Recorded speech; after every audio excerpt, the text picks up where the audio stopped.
किसी ने बड़े कमाल की बात कही है कि किस्मत के दरवाजे पे सर पटकने से अच्छा है कि मेहनत के इतने तूफान खड़े करो कि किस्मत का दरवाजा खुले नहीं बल्कि टूट जाए और आप उससे 2 कदम आगे पहुंच जाएं। हाय दोस्तों, मैं रफीक खान आपके लिए एक छोटी सी स्टोरी। एक बार की बात थी, एक गांव में एक परिवार रहा करता था जिस परिवार में 2 बच्चे और पति पत्नी रहा करते थे। गांव में आपसी विवाद हो जाने की वजह से उन लोगों ने गांव को छोड़ दिया और जंगल में जाके एक छोटा सा घर बना के रहना शुरू कर दिए। वहां पे उनके परिवार को पालने का सिर्फ एकमात्र संसाधन था उनके जानवर। जो वो जानवर पाल के रखे थे उन्हीं का जो दूध निकालते थे उसी को शहर में बेच के अपने बच्चों का पालन पोषण किया करते थे। एक बार की बात थी, उसी रास्ते से गुरुजी अपने कुछ शिष्यों के साथ में गुजर रहे थे और बहुत दूर का रास्ता तय करने की वजह से उनके सभी शिष्य भूख और प्यास और थकान की वजह से विश्राम करना चाहते थे। तो गुरुजी से उन्होंने आग्रह किया कि गुरुजी कहीं पे रुक के विश्राम कर लेते हैं। गुरुजी ने बोला, एक शिष्य को भेजा कि जाके पता करके आओ क्या यहाँ पे कहीं रुकने के लायक जगह है। वहां से एक शिष्य गया और पता करके आया तो उसे वही एक घर दिखाई दिया जहाँ पे वो परिवार रहा करता था। गुरुजी से आके वो बताया और बताने के बाद गुरुजी ने बोला, ठीक है, हम सभी यहीं पे विश्राम करेंगे।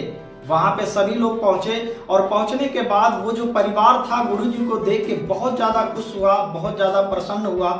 हाँ, गुरुजी और उनके शिष्यों का बहुत ही तरीके से खातिरदारी किया, विश्राम करने के लिए एक जगह दिया। वहां गुरुजी और सभी शिष्य विश्राम किए और जब रात के लगभग 3 बजा गुरुजी उठे और अपने सभी शिष्यों को बोले कि अब हमें यहाँ से निकलना चाहिए। गुरुजी ने एक और आदेश दिया कि जो किसान का वो जो जानवर हैं उन जानवर को भी हमें साथ लेके चलना है। ये चीज सुन के जितने भी शिष्य थे बहुत ज्यादा दुखी हुए और गुरुजी को भला बुरा बोलना शुरू कर दिया आपस में। हालांकि वो गुरुजी से कुछ कह नहीं सकते थे क्योंकि वो उनके गुरु थे, लेकिन आपस में ही लोग बात करने लगे कि गुरुजी ये बहुत गलत कर रहे हैं, जिन्होंने हमारा साथ दिया हम उसके साथ ऐसा कैसे कर सकते हैं। लेकिन गुरुजी की आज्ञा थी तो पालन करना उनकी मजबूरी थी और वो सभी लोग उठे और उन जानवर को भी लेके साथ निकल गए।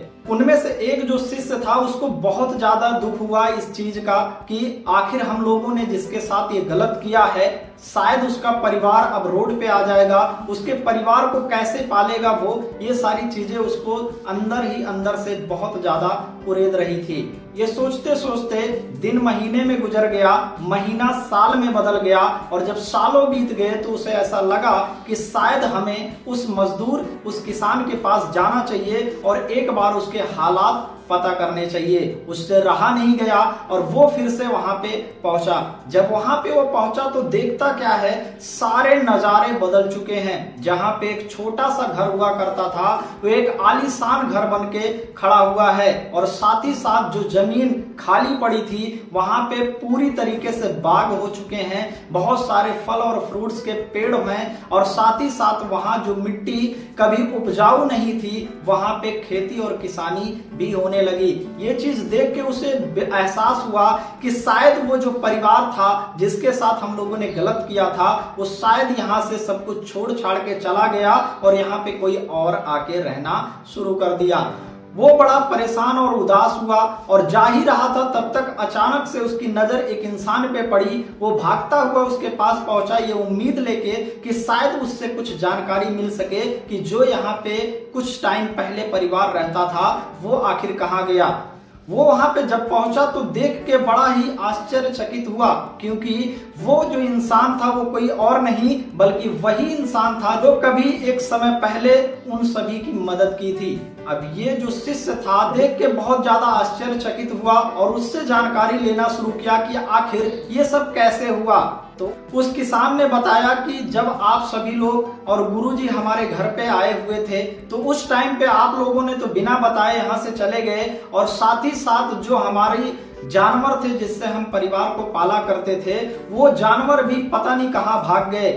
और अब हमारे पास जीवन को चलाने का और कोई रास्ता नहीं था, जिस वजह से हमने सोचा कि भूखमरी से मरने से अच्छा है इस जमीन पे ही कुछ ना कुछ उगाया जाए, जिसकी वजह से हमारा परिवार और हमारे बच्चे पल सकें। और हमने शुरुआत किया और धीरे धीरे करके आज इसको बहुत बड़ा बाग में तब्दील कर दिया। और तो और यहाँ के आसपास के एरिया में हर जगह पे मेरे ही फ्रूट सप्लाई होते हैं और आज इस एरिया का मैं बहुत बड़ा व्यापारी बन चुका हूँ।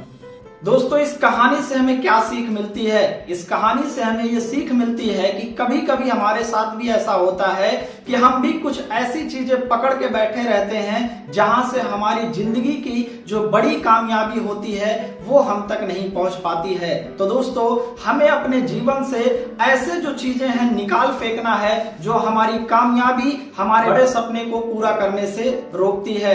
दोस्तों, कहानी अगर आपको अच्छी लगी तो एक लाइक तो बनता है, साथ ही अगर चैनल पे नए हैं तो सब्सक्राइब करना ना भूलें। फिर मिलते हैं नेक्स्ट वीडियो में, तब तक के लिए बेस्ट ऑफ लक।